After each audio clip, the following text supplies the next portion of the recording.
Hello again. In this tutorial we're going to talk about how to use the new select and mask feature in Photoshop. Now to begin, I want to remove the background from this portrait and replace it with another one that will look a lot cooler. So I could go in with the quick selection tool, let me select that layer, and click around a whole bunch. And it does a good job for the most part, except there's all of these hair strands it's missing, and there's still some blue in here, so it's not quite going to work out for us. So I'm going to hit Command D to unselect that, and then with this selection tool still activated, I get the select and mask option up here. So if I click that button, the window looks the exact same, so I'm going to change some stuff real quick.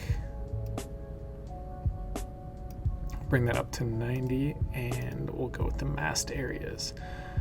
So now I'm going to go in with this selection brush tool and I'm just going to start selecting our subject. So I'm hitting the right bracket to increase the size of the brush and just doing some quick clicks around here. The computer's kind of guessing what pixels are similar and which ones I want to add to my selection, and this is a really good start. So the cool thing about this tool is you get to use this refine brush tool over here, and that goes a step farther and kind of guesses that you're trying to select hair, which is really tricky to get well. And you can go along the edges here and it's really doing all the hard work for us. Getting rid of all that blue, softening the edges, and that part might be a little tricky. Going right there too. This spot looks like it could use some work. Oh, it's a little bit too much. And that might look okay. Oops, forgot their shoulder. And we can bring up this opacity and see pretty accurately what it's going to mask out once I hit OK. So I'm pretty happy with that for this tutorial. And now for the output settings, you can choose a couple of different things. So right now it's just going to output this to a layer mask, but I could make this become its own new layer, a selection, a new layer with the mask, a whole bunch of stuff. I'm just going to go with a layer mask to keep this simple and hit OK.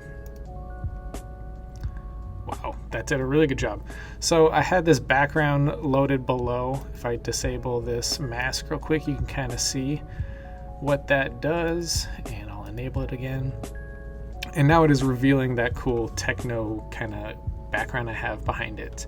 There's some spots up here that kind of came out a little bit weird, but if I come in with the brush tool, size that down, I've got my mask selected over here.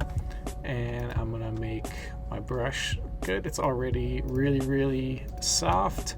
I can just come around here with that black color selection and it's going to add to that mask.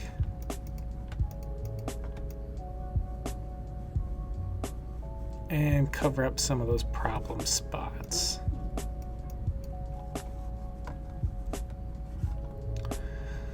So that's how to use the select and mask feature in Photoshop. It is probably the best option if you're trying to select something that has a ton of hair or really tricky spots that the quick selection tool is just going to have too hard of a time differentiating from other stuff going on. So that's a new one they just added about 2 updates ago, and really good to know. It'll save you hours and hours of work. If you have any other questions or want one-on-one help, come by the Multimedia Lab. Thank you.